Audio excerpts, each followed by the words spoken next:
Bismillahirrahmanirrahim. Assalamualaikum warahmatullahi wabarakatuh. Bismillahirrahmanirrahim. Ar-Rahman 'allamal Qur'an,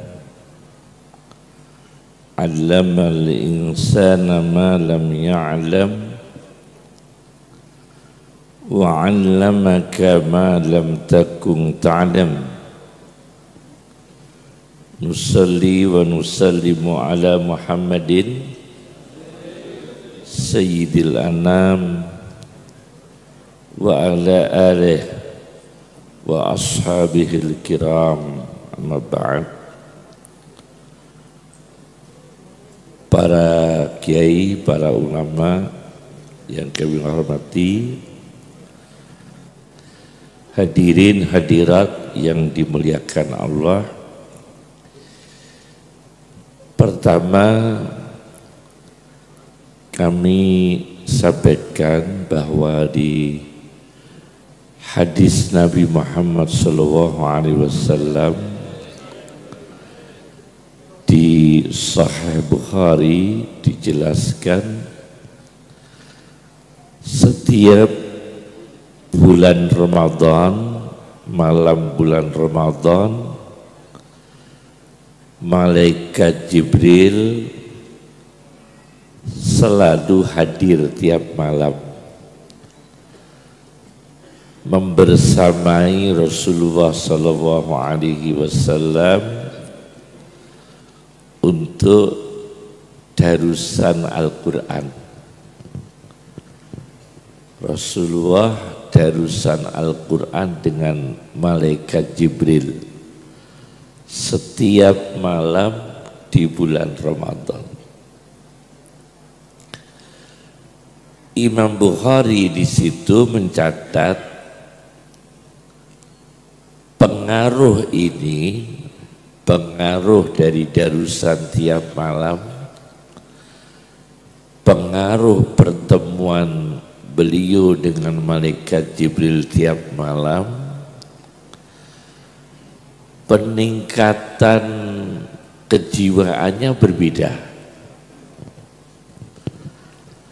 Maka di situ disebutkan Rasulullah yang sudah sempurna jiwanya, sudah sempurna akhlaknya, tidak ada dosa pada diri Muhammad SAW. Tetapi kalau bulan Ramadan lebih istimewa. Beliau disebutkan kecepatan sedekahnya, kecepatan bersedekah itu lebih cepat daripada ar-rihil mursalah, angin yang dilepas. Sedekahnya lebih cepat daripada angin. Jadi sebentar-bentar sedekah, sebentar-bentar sedekah. Setiap hari Nabi kita demikian. Kalau Ramadan lebih cepat bersedekahnya daripada ar-rihil mursalah, angin yang dilepas. Sahih Bukhari menyebut demikian. Kalau kita pelajari dalam Al-Quran, dicontohkan rih dan riyah. Rih itu angin dengan bentuk mufrad, kata tunggal. Di Al-Quran tidak kurang dari 19 kali kata rih dalam Al-Quran. Dari 19 kali itu hanya satu kali yang maknanya bukan angin tapi aroma, riha Yusufa dalam Al-Quran. Riha Yusufa itu bukan angin tapi aroma bau Nabi Yusuf alaihi salam. Sedangkan kata riyah, kata Al-Quran riyah itu bentuk jamak, menyebut 10 kali Al-Quran menyebut kata riyah itu. Angin-angin yang berbagai macam angin disebutkan dalam Al-Quran dengan kata riyah. Di situ ada angin yang disebut busyra, ya, membawa gembira, disebut rahmah, membawa rahmat.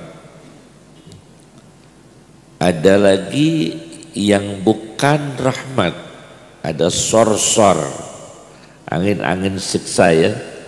Kemudian samum, angin yang menyakitkan sampai dinginnya atau panasnya, khususnya dinginnya sampai pada sumsum, itu samum namanya. Dan berbagai angin yang lain termasuk tornado atau disebut fihi i'sar, angin i'sar dalam Al-Quran itu angin tornado, i'sar, ya.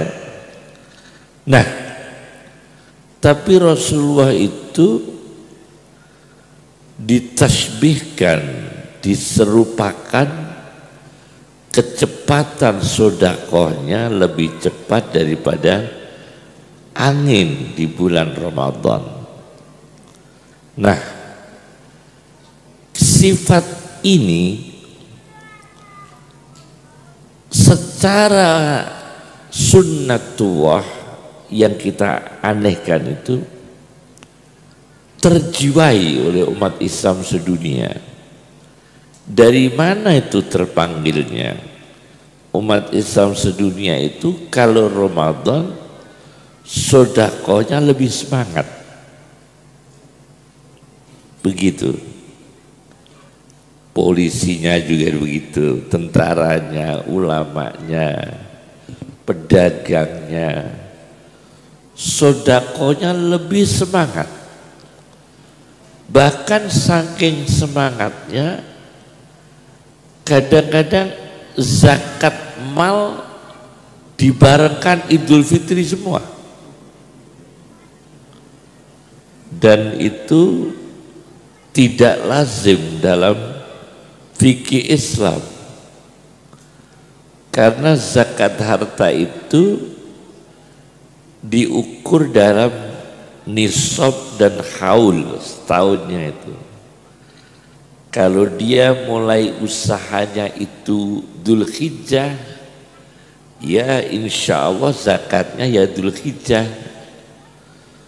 Kalau dia bisnisnya mulai Rabiul Awal, ya sedekah zakatnya ya Rabiul Awal.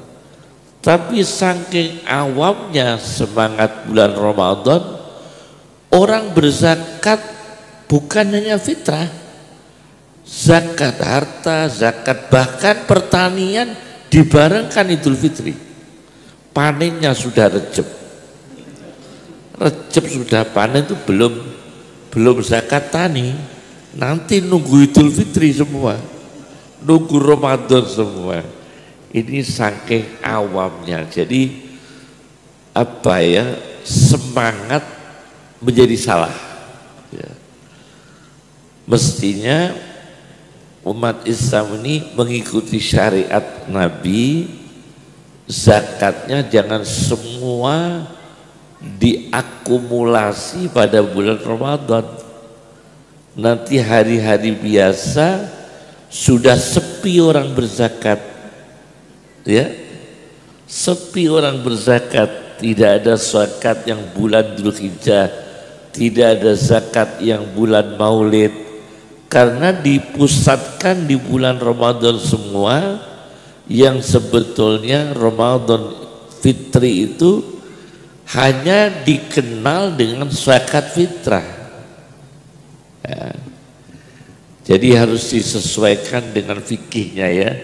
Mohon ini diperhatikan supaya umat Islam tidak salah dalam mengeluarkan zakat. Ikuti Fathul Qorib saja, ikuti petunjuk para kiai, para ulama, sesuai dengan arahan para ulama. Zakat sesuai dengan kewajiban dan bidang apa zakatnya itu.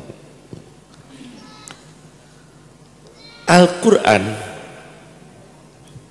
karena pengaruh Ramadan itu mengaruhi Al-Quran didarus sampai kejiwaan Nabi, spiritualnya lebih tinggi, kemudian umatnya juga ikut berubah lebih tinggi Ramadan. Tetapi di bulan Ramadan ini kita harus mengikuti suatu hadis yang sangat populer bahwa sulsilatis sayatin, setan dirantai. Setan ini dirantai di bulan Ramadan, Pak. Tapi kok ada penembakan di Lampung ya?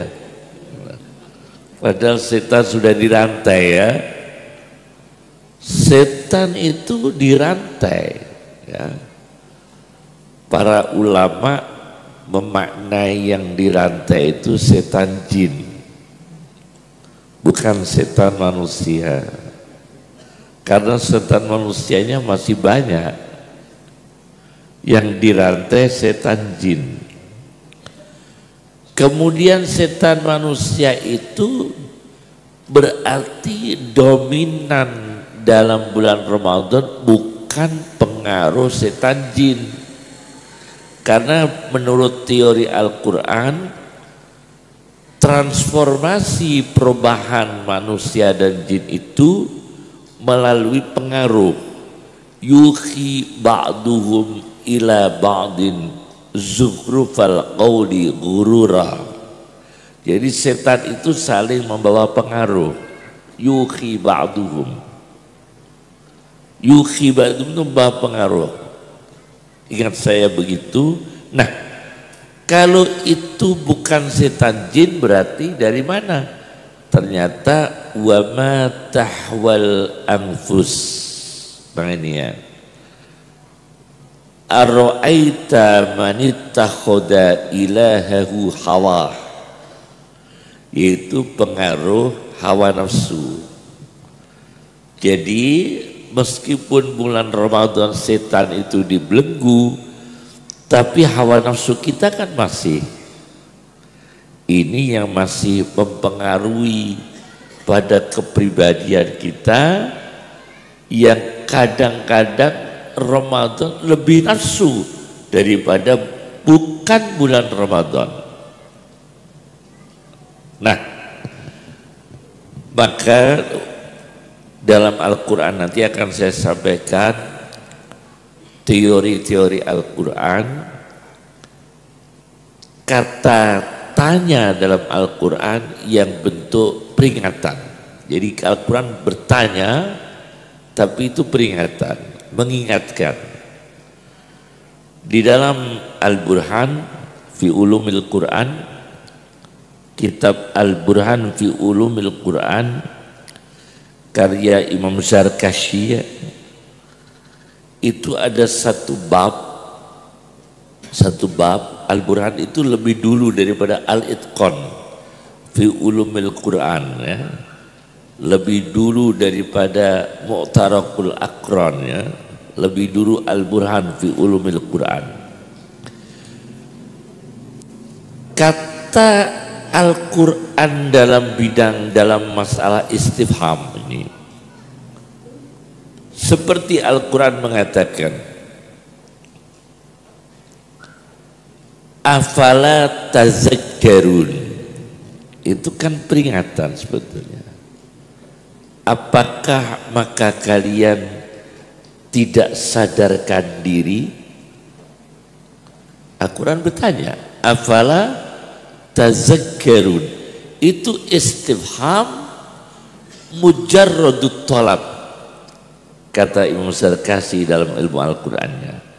Istifham mujarradut talab, jadi murni melulu memang diperintah untuk sadar diri. Apakah maka kalian tidak sadar diri? Afala tazakkarun, kita berusaha sadar diri dalam Ramadan ini. Apa sadar dirinya? Nah ini kita tanya ya, kalau bulan Ramadan itu semangatnya mencari uang sebanyak-banyaknya untuk lebaran atau untuk bayar hutang? Ini beda-beda ya. Kalau kita punya kewajiban bayar hutang, semangat bisnis bulan Ramadan itu untuk bersedekah atau untuk bayar hutang. Sama-sama hal yang baik. Bedanya sedekah itu sunnah, bukan zakat. Kemudian bayar hutang wajib. Tapi ketika kita berbisnis, kadang kita semangat amal sunnah, bersedekah, tapi tidak semangat yang wajib, membayar hutang. Lah ini juga hawa nafsu. Contoh, mohon maaf, ngapunten, seneng umroh di bulan Ramadan, baik, karena umroh bulan Ramadan itu istimewa. Yang menjadi masalah, utangnya nggak dibayar, dipakai umroh. Nah, ini jadi masalah. Jadi umrah di bulan Ramadan itu baik, ibadah, tapi sunnah. Membayar hutang wajib. Ini kecenderungan umrah di bulan Ramadan itu kecenderungan ibadah atau kecenderungan nafsu, karena bayar hutangnya ditunda. Nah, ini yang harus kita detilkan pada jiwa kita. Afala tazakkarun, apakah maka kalian tidak sadar diri tentang hal itu? Satu, istifham ini ya. Kemudian Al-Quran ada istifham lagi. Fahal antum muntahun, maka apakah kalian tidak berhenti? Fahal antum muntahun, ini tentang perjudian dan minuman keras dan penyembahan yang syirik ya.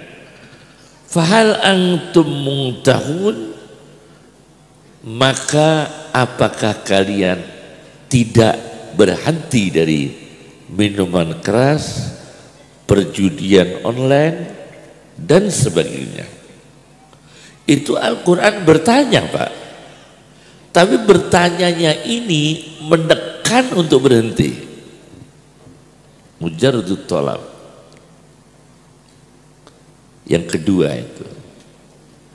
Yang ketiga, Al-Quran bertanya lagi dengan bentuk istifham. Atasbirun. Ada kan? Atasbirun. Apakah kalian bisa bersabar? Atasbirun, karena kalau dalam tafsir Ar-Razi, Mafatihul Ghaib Lir-Razi, karya Fakhruddin Ar-Razi, mengutip dari Ihya Ulumuddin Al-Ghazali, kemudian juga dikutip oleh An-Naisaburi dalam tafsirnya Gharaibul Quran wa Raghaibul Furqan, di tepinya Jami'ul Bayan At-Tabari. Di tepinya Jami'ul Bayan At-Tabari itu tafsir Gharaibul Quran wa Raghaibul Furqan karya An-Naisaburi, mengutip dari Ar-Razi dari Al-Ghazali, mengatakan suatu temuan Al-Ghazali bahwa malaikat itu tidak punya sifat sabar, tidak punya. Binatang tidak punya sifat sabar kalau menurut psikologi Al-Ghazali. Al-Ghazali mengatakan dengan jelas malaikat tidak punya sifat sabar, hewan tidak punya sifat sabar. Karena ta'rifus sabri, definisi sabar menurut Al-Ghazali, sabar adalah akal menentang nafsu kemudian menang akal, itu terjadi sabar. Jadi akal menentang apa? Nafsu, kemudian pertentangan itu dimenangkan oleh akal, itu sabar. Contoh, kita ini punya penyakit hipertensi, na'udzubillah. Kemudian kita disuguhi sate kambing, tombu ami seduren, cemilane kumpeng melinjo sama ukiran,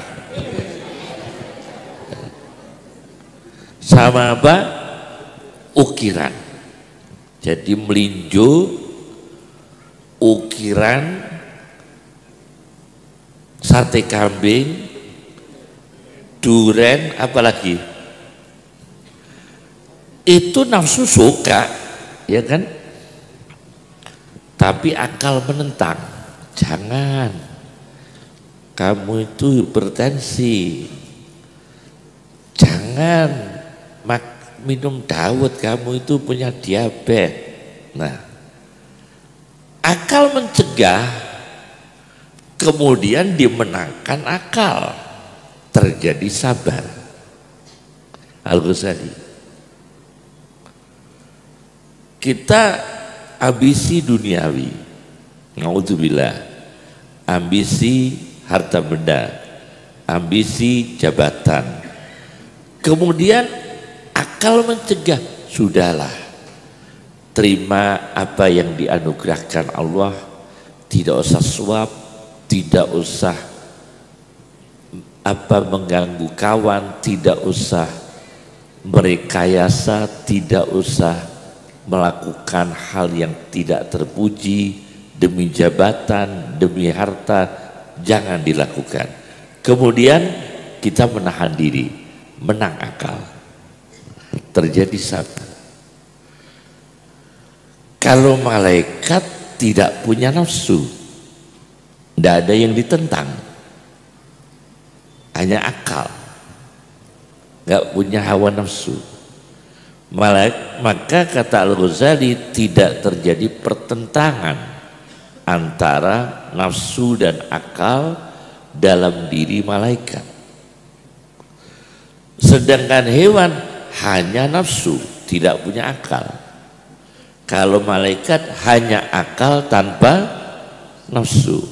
Kalau hewan nafsu tanpa akal. Maka Al-Ghazali mengatakan malaikat tidak punya sifat sabar, dewan tidak punya sifat sabar. Maka khitab dawuhnya Allah atas birun, apakah kalian bisa sabar, itu ditujukan pada manusia atau jin.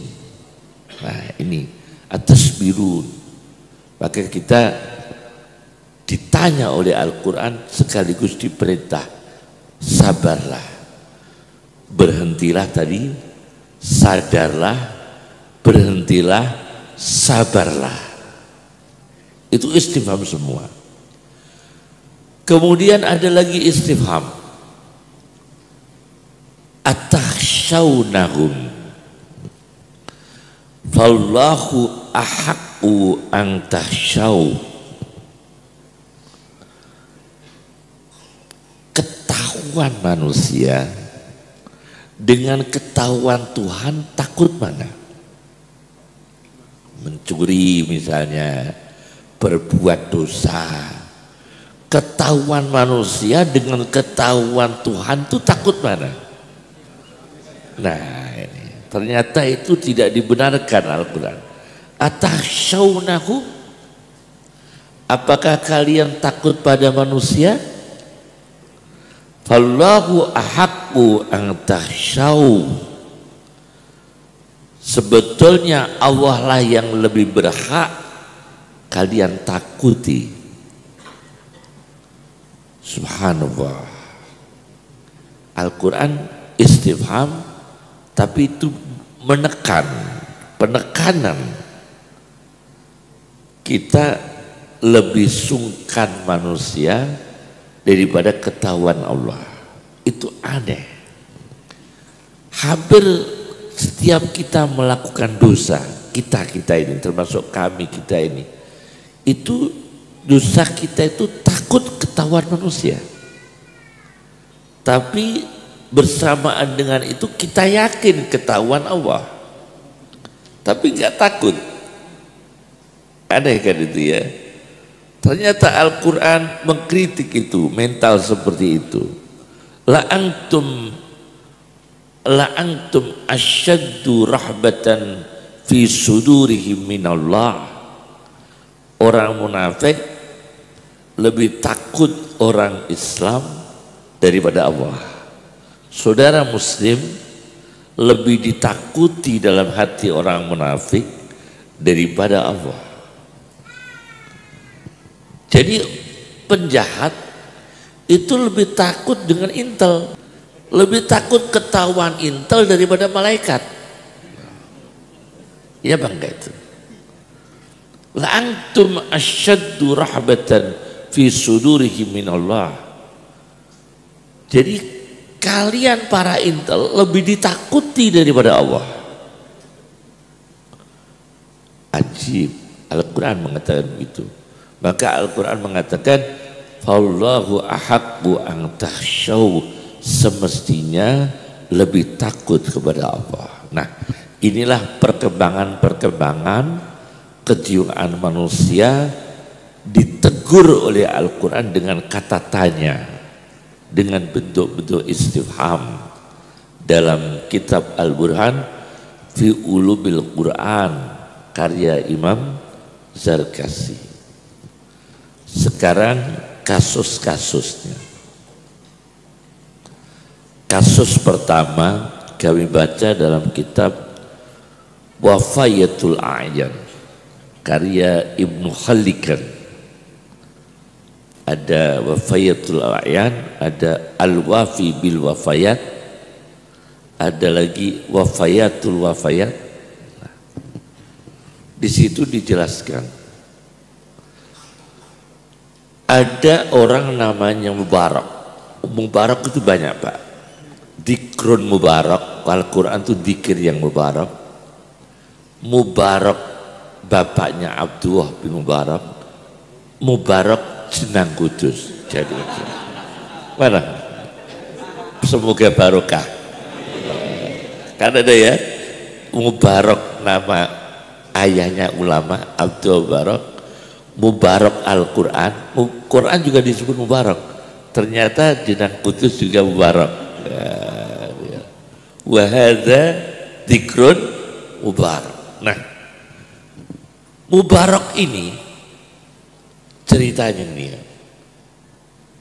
dulu dia buruh di perkebunan delima, rumman, ya.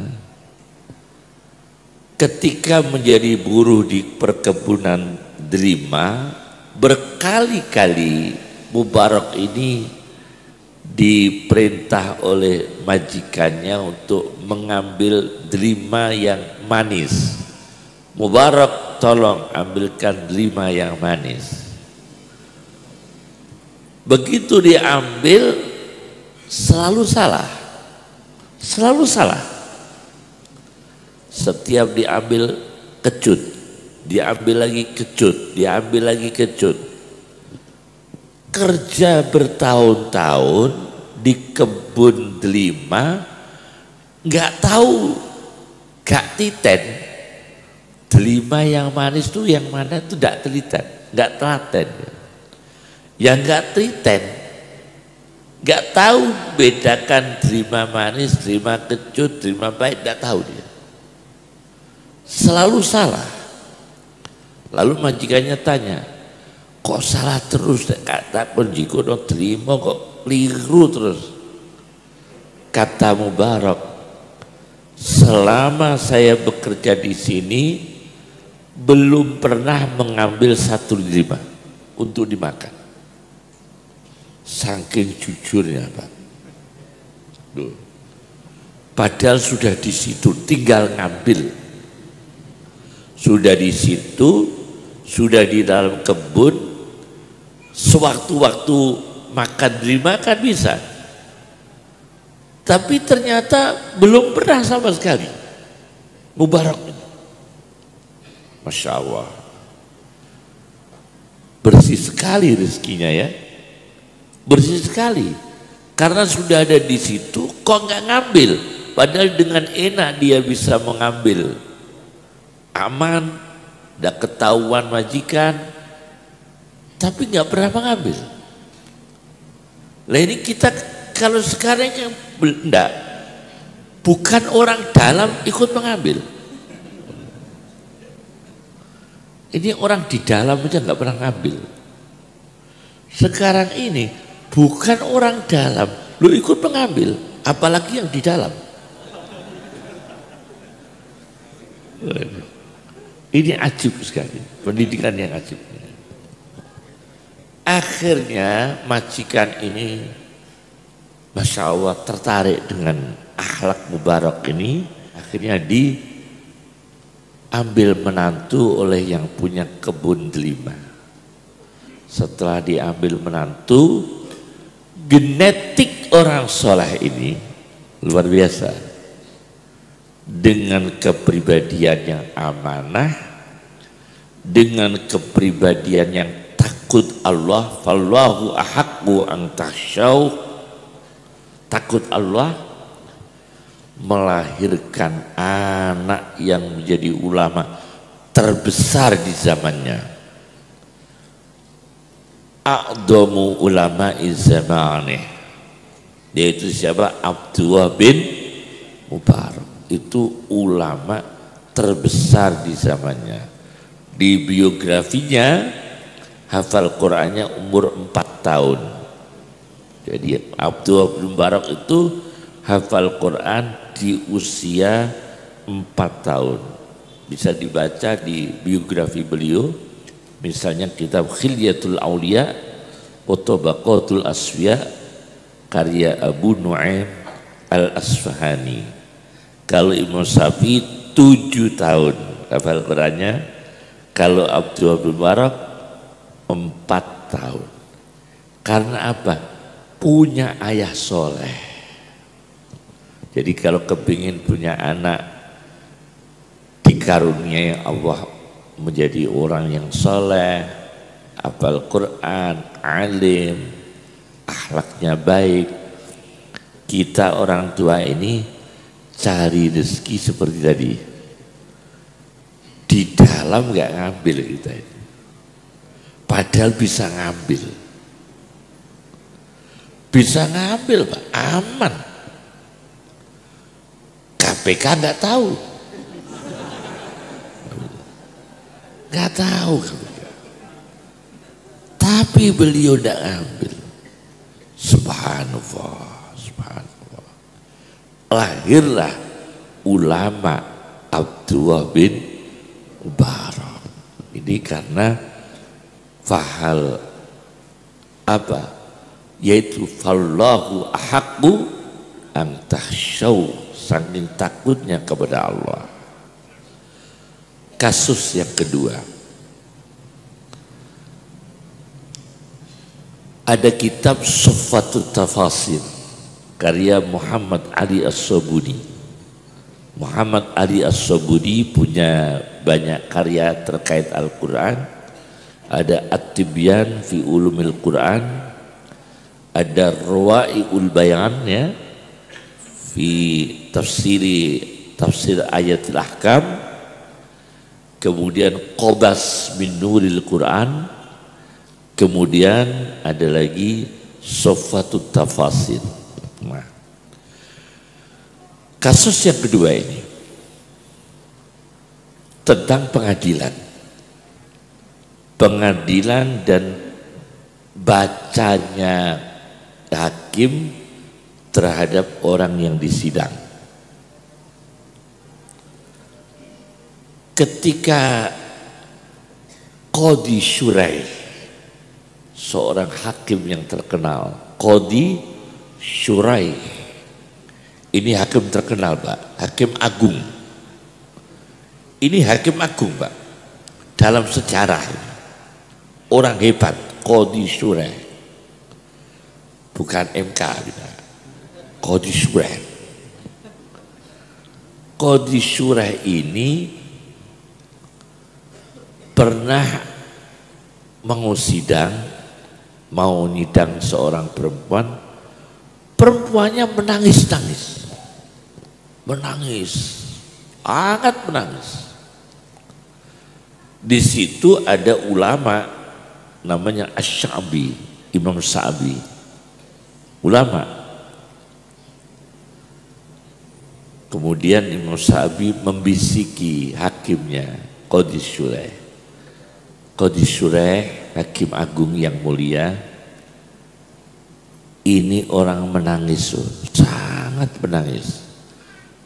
Yakni mengindikasikan dia ini pihak yang teraniaya, mengindikasikan dia itu pihak yang benar, sampai menangis. Kata Qadhi Shuraih, belum tentu,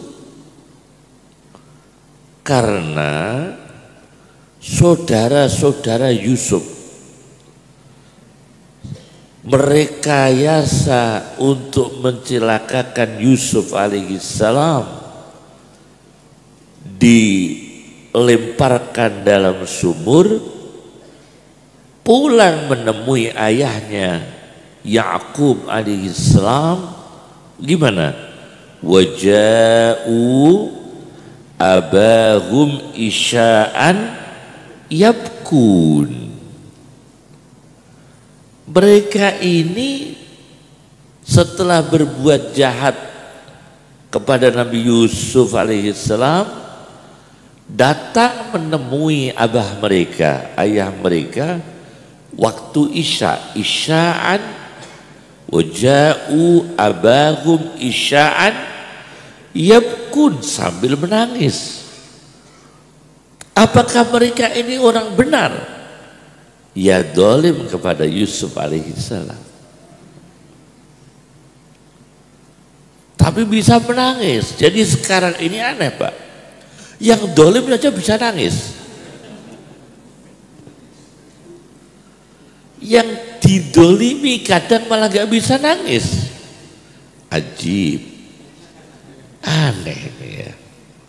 Ternyata zaman Nabi Yusuf alaihissalam, yang mendolimi orang malah bisa nangis karena dituntut. Yang didolimi malah gak bisa nangis. Mestinya yang nangis itu kan yang didolimi kan. Ini enggak, yang mendolimi yang nangis. Jadi belum tentu Sya'bi, orang menangis itu pasti dia pihak yang benar. Itu hebatnya Qadhi Shuraih. Ditulis oleh siapa? Ali As-Sabuni, Muhammad Ali As-Sabuni, dalam kitabnya Sufatut Tafasir. Maka beliau tidak setuju kalau ikhwatu Yusuf, saudara-saudara Nabi Yusuf alaihissalam, akhirnya menjadi nabi semua. Karena sebagian ulama mengatakan saudaranya Nabi Yusuf akhirnya menjadi nabi semua di luar 25 rasul. Seperti yang dikatakan Hasan Al-Basri. Hasan Al-Basri mengatakan ikhwatu Yusuf berakhir menjadi nabi. Tapi Muhammad Ali As-Sabuni tidak sependapat dengan itu, mengikuti ulama yang tidak sependapat dengan Hasan Al-Basri dalam masalah, karena jejak rekamnya itu, rekam jejaknya ini tidak pantas untuk menjadi nabi, ya. Menjahati Nabi Yusuf, berbohong, mau membunuh, mau mencelakakan, itu sangat jauh untuk kriteria sebagai nabi. Itu Syekh Muhammad Ali As-Sabuni dalam tafsirnya Sufatut Tafasir. Jadi ini apa? Fahal antum muntahun, berhentilah drama-drama seperti ini. Nah, ya. Berhentilah drama-drama seperti ini. Ya. Subhanallah. Itu kasus yang kedua, ya. Fahal antum muntahun, kita contohkan itu. Kemudian ada satu tafsir namanya An-Nukat wal Uyun, tafsir Al-Mawardi, ya. Tafsirnya Imam Mawardi yang bernama An-Nukat wal Uyun. Beliau Al-Mawardi ini yang kitab yang terkenal Al-Ahkamus Sultaniyah, kemudian Adabud Dunya Waddin, kemudian Al-Hawi Al-Kabir fil Fiqh, Hawil Kabirnya yang karya besar 22 jilid, ingat saya, Al-Hawil Kabir karya Al-Mawardi. Al-Mawardi itu ketika menjelaskan tentang kamar-kamar surga, ghurafan, di surga itu ada kamar, ghurafan. Jadi di Al-Quran itu kamar itu macam-macam. Ada apa itu ghurafan, ada hujurat. Kalau di Al-Quran hujurat itu kamar istri Nabi. Yunadunaka miwara'il hujurat, itu di belakang kamar-kamar rumah Nabi, istri Nabi, itu hujurat. Tapi kalau ghurafan itu kamar-kamar surga. Ini yang tidak ada di Al-Quran ini, yang saya tahu kamar dagang. Jadi di Al-Quran itu ada kamar surga, kamar istri Nabi. Nanti kita cari apakah ada kamar dagang, ya. Saya belum pernah menemukan di Al-Quran kamar dagangnya. Nah, ternyata menurut yang disampaikan oleh Al-Mawardi, kamar-kamar surga itu untuk siapa, ya? Subhanallah. Liman at'amat ta'am, liman at'amat ta'am, diberikan pada orang yang suka memberi makan, takjil. Wa atabal kalam, bicaranya bagus, tidak pernah jelek-jelekan orang. Ini sulit, Pak. Tidak pernah menghujat orang. Kita itu tidak boleh menghujat pejabat, penguasa, ulama, habaib, udah boleh. Kalau menasihati boleh, boleh, dengan dengan menjaga kehormatannya. Boleh menasihati pejabat, kalau menjelek-jelekan tidak boleh. Menjelek-jelekan kiai udah boleh. Itu sangat summun qatil. Menjelek-jelekan ulama itu racun yang berbahaya. Kena racunnya nanti. Karena luhumul ulama masmumah. Dalam daging-daging ulama itu banyak racun yang apabila orang mencela bagikan makan daging yang beracun. Bukan ulamanya itu yang penuh toksin dalam arti negatif. Artinya yang menghibah para ulama bagikan makan daging yang beracun, berbahaya. Menjelek-jelekkan kiai, ulama, dengan penguasa pun tidak boleh kita. Kalau menasihati boleh, itu pun dengan menjaga marwah dan kehormatannya. Privasi, privasi Pak. Ada hadisnya khusus itu. Menasihati sultan harus tertutup. Tidak boleh kita di depan umum jelek-jelekan, oh tidak boleh. Itu ada aturannya dalam hadis ya. Harus dengan tertutup, privasi ya. Nah, atobal kalam, bicara yang baik itu kalau kita perinci ya, itu bagus kalau diseminarkan, yaitu ilmu komunikasi Al-Quran. Al-Quran itu menuntut ilmu komunikasi.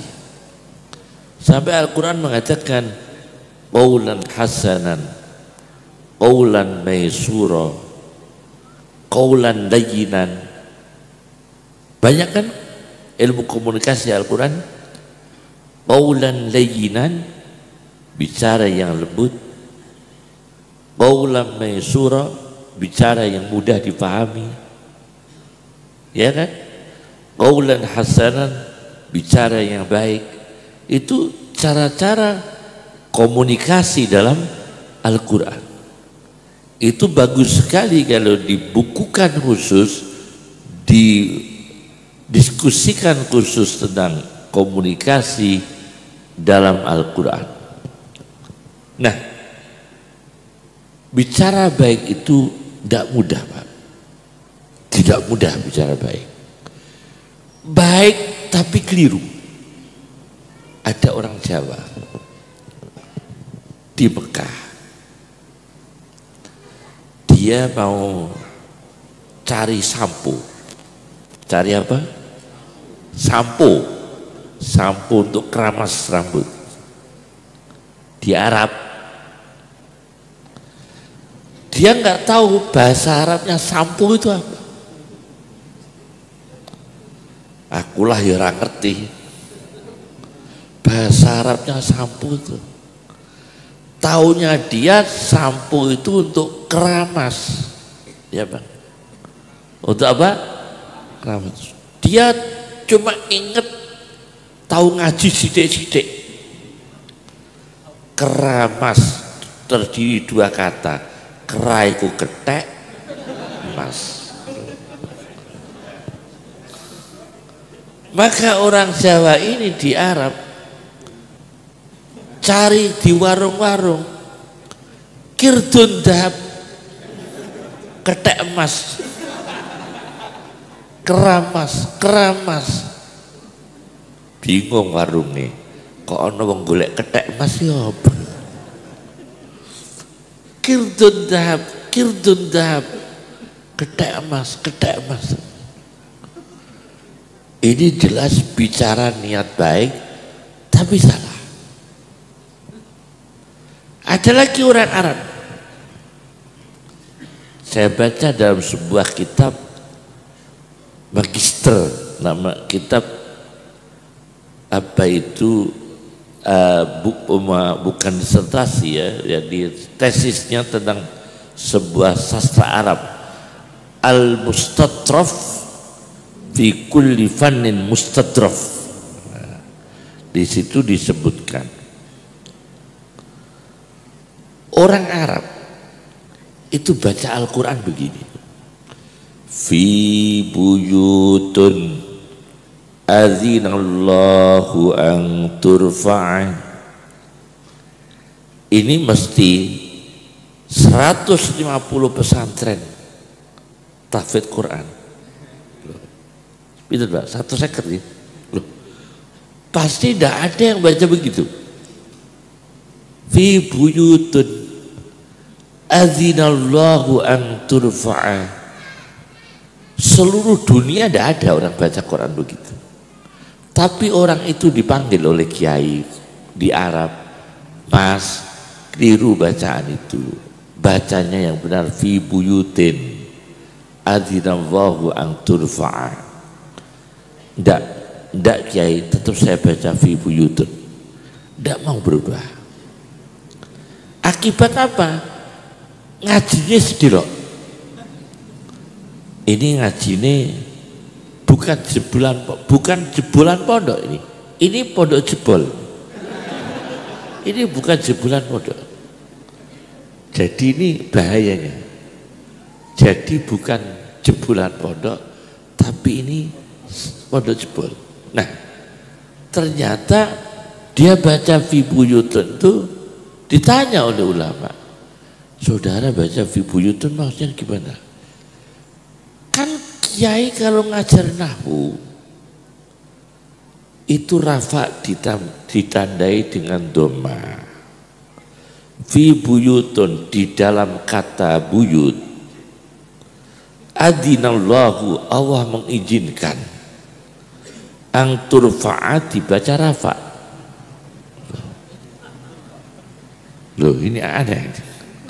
Fi buyutun, di dalam kata buyutun, adzinallahu, Allah mengizinkan. Ini grammar Arab. Ang turfa'at dibaca rofa. Allah saja memperbolehkan dirafakkan kok.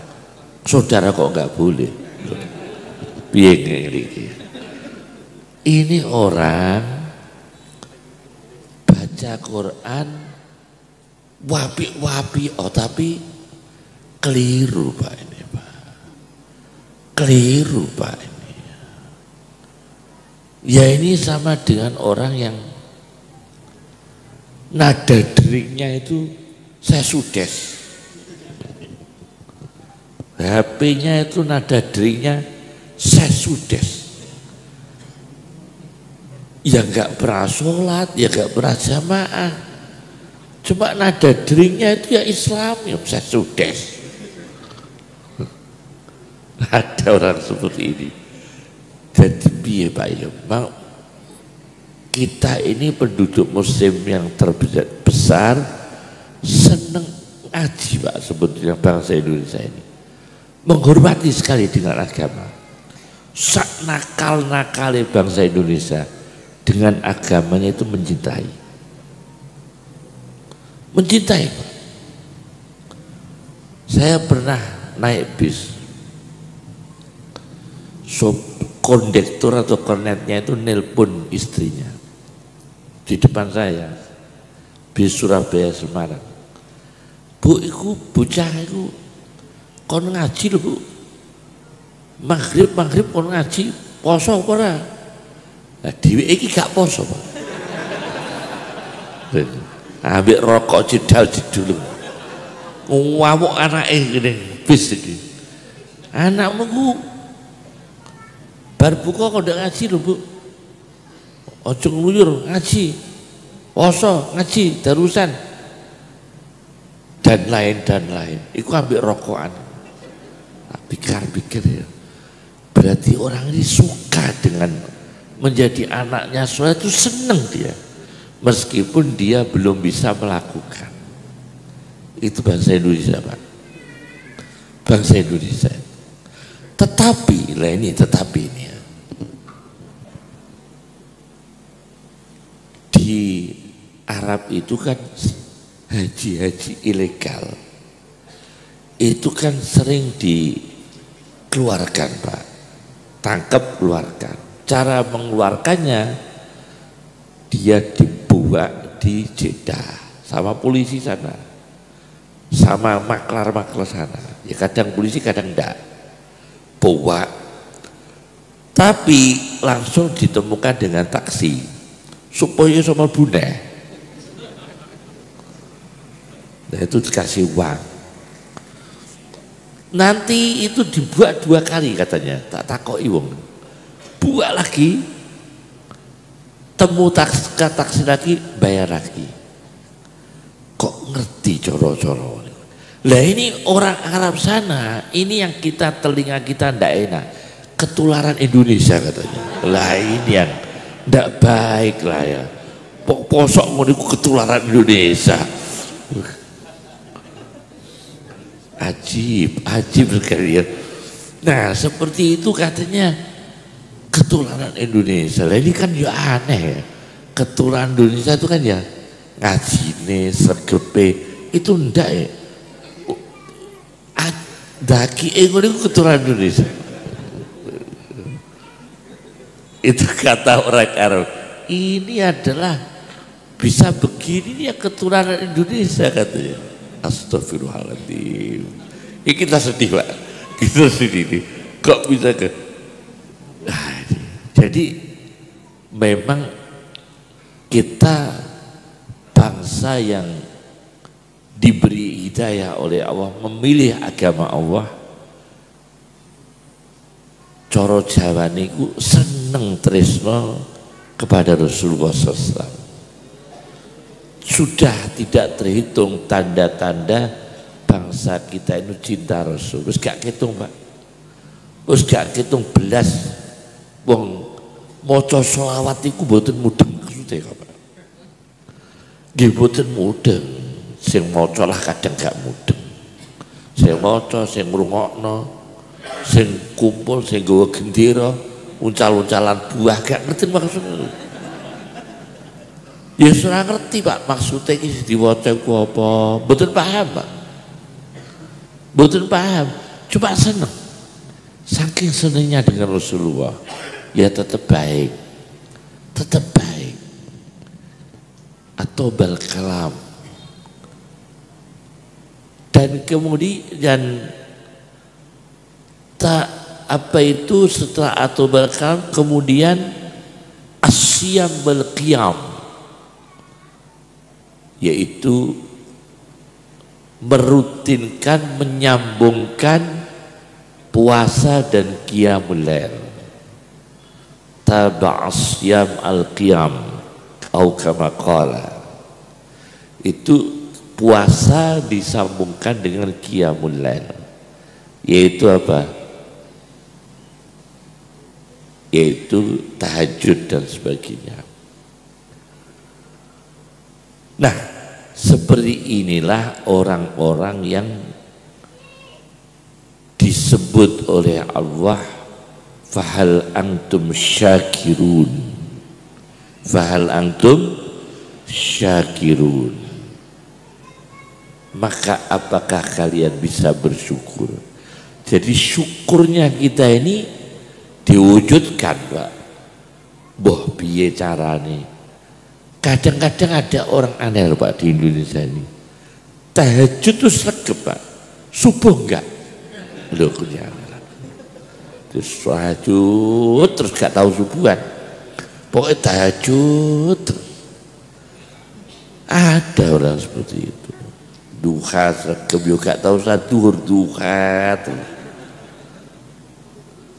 Jadi seneng sama agama, cuma ya coro Jawa niki piye delemok-delemok, sak delemok rong delemok lagi.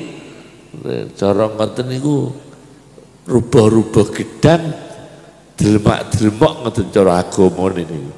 Tapi seneng dengan ajaran Rasulullah SAW. Maka Al-Quran itu sangat menjadi kitab yang ghaddun tari, ilmunya selalu baru. Itu harus kita imankan. Jadi Al-Quran tidak akan habis ilmunya. lanafidal bahru qabla an tanfada kalimatu rabbi. Jadi tidak akan habis Al-Quran itu ilmunya. Ghaddun tori, selalu baru, terus inovatif terus, tidak akan selesai, tidak akan habis ilmu Al-Quran.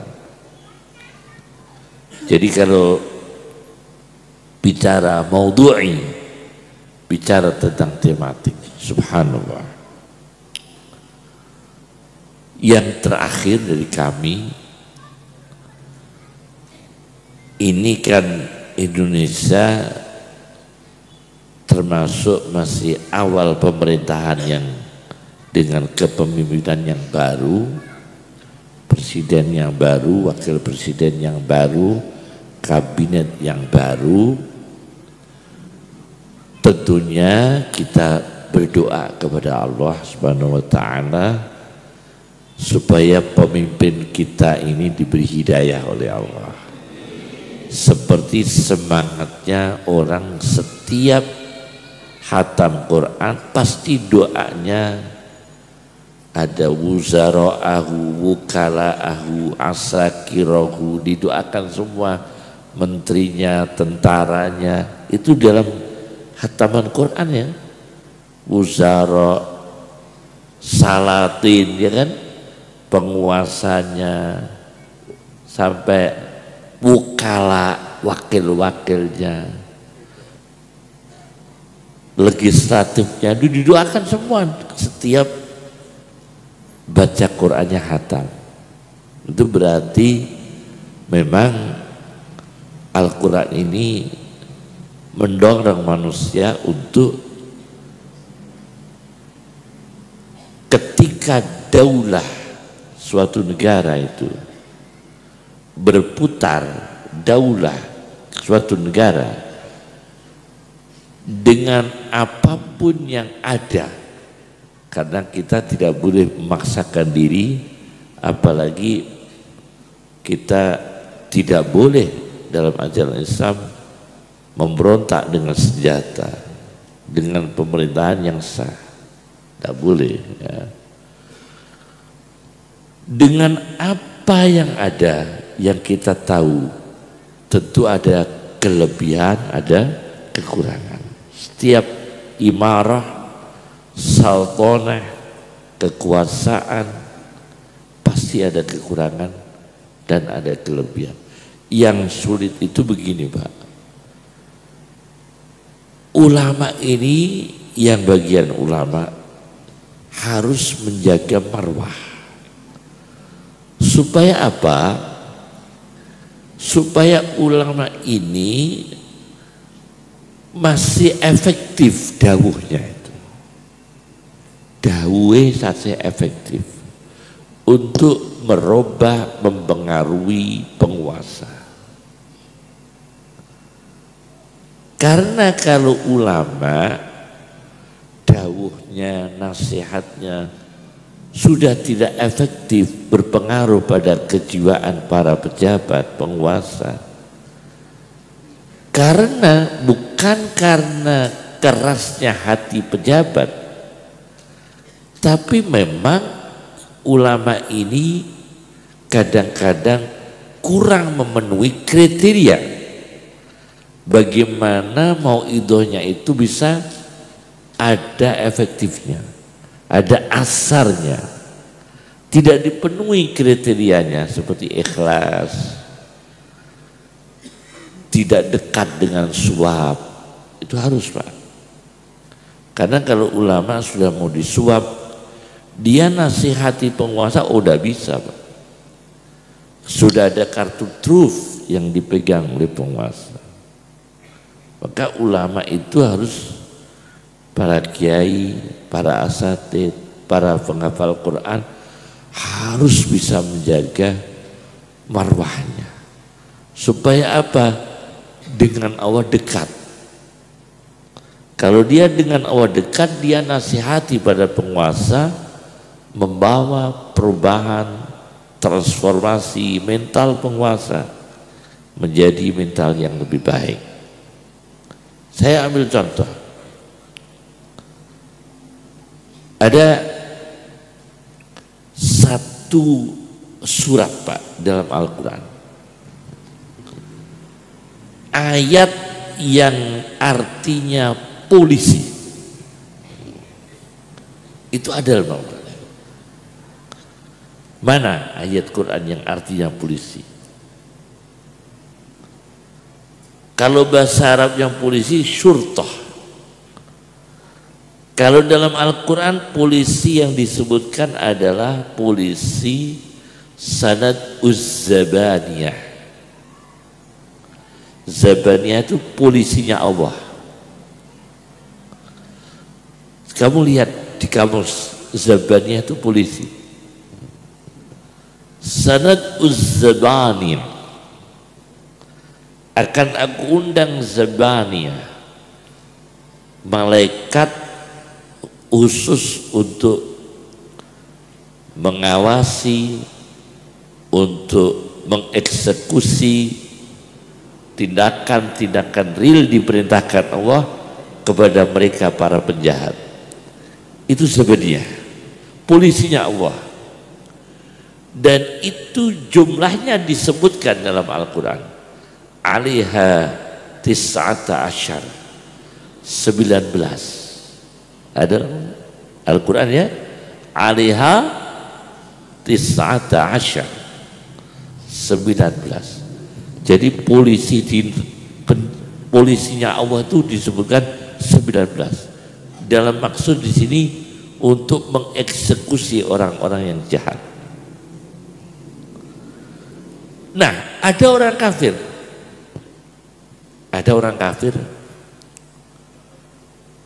punya anak 9.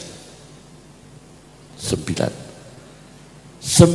ini anaknya kavaleri. Kavaleri itu pasukan berkuda. Kalau di Inggris, polisi Inggris pakai kuda. Kavaleri, faris.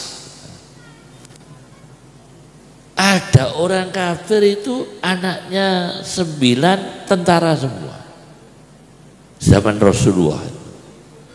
Maka dia bilang kepada anaknya 9, "Cung, krungu Muhammad nerangno itu polisi di akhirat nanti yang jaga itu 19. Iki sing songo adepi siji-siji." Kata ayahnya itu, "Sing songo, kowe kan anakku 10. Anakku songo. Iki sok ben malaikat sing songo adepi siji-siji. Sing 10 tak ijenane." Itu ada begitu. Subhanallah. Jadi lewang polisi malaikat kok di itu ada orang kafir bukan. Jadi aneh manusia memahami Al-Quran, difahaminya itu malah bukan membawa tazakkur, kesadaran, tapi malah dengan pemahaman yang jauh dan salah sekali, sangat salah. Ada orang Arab pedagang buah,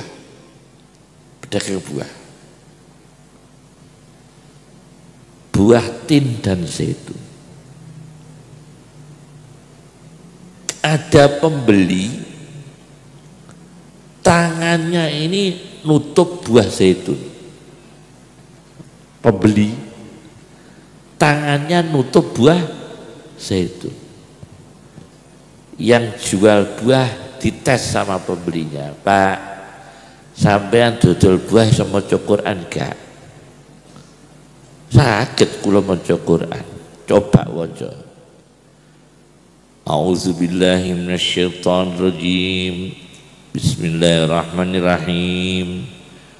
Wattini. Mandek Pak ya. Wattini.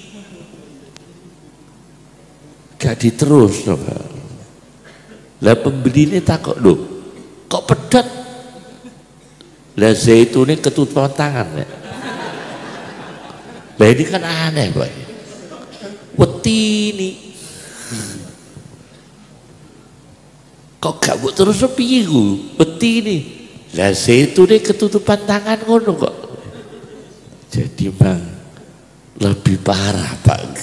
Sekali budul Pak, lebih apa? Lebih parah dia. Jadi kita bersyukur bangsa Indonesia ini seneng Quran, seneng berakhlak Quran, sampai ya saking senengnya agama ngaji itu ada orang yang niatnya piye gak paham. Kalau biasanya mobil itu kan ditulis donga, piye Allahumma sholli ala Muhammad, tapi itu ada mobil saya jemput saya pengajian Pak, tak telok tulisannya marortu bizaidin. Mobilnya itu tulisannya apa? Marortu bizaidin. Niate opo iki marortu. Tapi aku juga alok-alok Pak, juga tak tegur pokoke iki wong apik iki. Berarti tahu krungu-krungu ngaji marortu bizaidin, mobilnya ditulis marortu bizaidin. Umar bin Khattab itu satu-satunya manusia yang setan lari. Anggrek kepethuk Umar melaju, setan melaju. Maka saya pernah nginep di rumah orang Semarang. WC-WC-nya itu tulisannya Umar bin Khattab, Umar bin Khattab. Ajib, ajib saya. Aneh sekali. WC-WC itu ditulis jeding-jedingi Umar bin Khattab, Umar bin Khattab. Terus aku tahu nganangan maksudnya piye kita. Paham lagi. Orang kalau di dalam kamar mandi, toilet itu kan tempat setan. Sampai ada doanya berlindung kepada Allah minal khubus wal khaba'is, dari setan laki-laki dan perempuan. Lah kiai mbak ini daripada mumet toki Umar bin Khattab wae. Ben setane mlayu. Tulisi Umar bin Khattab, Umar bin Khattab. Loh, berarti orang Indonesia ini awam seneng agama, Pak. Seneng agama. Ada orang ke rumah saya, anaknya sekolah SMA, tak takoi ibu, namanya sinten Bu putrane iki? Muhammad Dirgahayu Merdeka. Tuh, ajib. Jenenge sapa Pak? Muhammad Dirgahayu Merdeka. Tuh, berarti ini cinta negara, yo seneng agama, ya bukan. Saking senengnya karo negara Indonesia, Dirgahayu Merdeka, tapi seneng Kanjeng Nabi, jadi Muhammad Dirgahayu Merdeka. Aku tidak kok ibu lah terus budi jempol loro tak tokno kabeh. Wis ajib ini. Ora ana sak donya Indonesia iki jenenge kaya ngene iku. Tetangga saya orang awam, punaknya perempuan lahir di jalur doa tenjen kula. Bu jenengan sapa kan? Jenenge iki Indah Sidratil Muntaha. Lengkap. Ini jelas seneng Quran nih. Dijingano Indah Sidratil Muntaha. Malah wong hafal Quran tentu gawe jeneng ngono lho. Saya lho Pak ya. Wong hafal Quran iku tentu iso gawe jeneng ngono. Lho kok wong awam iso gawe jeneng anake Indah Sidratil Muntaha. Subhanallah. Ada lagi orang seneng Quran, anaknya dikasih nama Zanjabila, maknanya wedang jahe. Zanjabila itu kan jahe. Subhanallah, ajib lagi ini. Jadi bang bahasa Indonesia ini seneng Al-Qur'an, seneng Al-Quran, cek mudeng ramudeng pokoknya seneng Al-Quran, seneng Al-Quran. lo barokah. Kalau mang pondok Quran mang kudus banyak, tapi kalau masyarakat hafal Quran secara merata tidak seperti Demak, Pak. Demak itu per rumah itu kadang 7 orang, 6 orang, satu kecamatan 300 yang hafal Quran, satu kecamatan 400. Maksudnya orang kampungnya loh ya, bukan pondoknya, orang kampungnya itu kesat. Di mana-mana pondok Quran penuh orang Demak, ya kan, ya. Seneng banget. Itu barokahnya ulama, barokahnya Sunan Songo ya, barokahnya poro kiai. Jadi kita syukur wis pokoke sak rupa-rupane. Wong saiki iki disebut Pak ya. Kalau ada Quran dicetak baru kan mesti orang beli, Pak. Model baru digital tuku, elektrik tuku, tajwid ono hijau kuning biru tuku. Ya kan Quran macam-macam bentuk tuku. Ditumpuk-tumpuk ning omah gak tau diwaca, pokoke ditumpuk-tumpuk. Itu dituku terus ya Pak. Orang tetap beli, Pak. Wah, di Mekah, Quran kok Mekah tuku neh. Mara Madinah ana Quran modelnya tuku neh. Jadi tuku Quran terus, Pak. Ya gak tahu maca, cuma dituku terus. Itu termasuk ya cinta Quran, tapi ya belum sempurna lah ya, belum, Pak? Belum sempurna ya. Cukup, semoga barokah semua ya, insyaallah. Terakhir doakan kami panjang umur barokah ya. Semoga para kiai, para ulama, para penyai, para asatid umat Islam, umat yang beriman, bangsa Indonesia, negara bangsa Indonesia diberi apa ya, diberi bimbingan oleh Allah, diberi hidayah, maunah, kecukupan ya, barokah.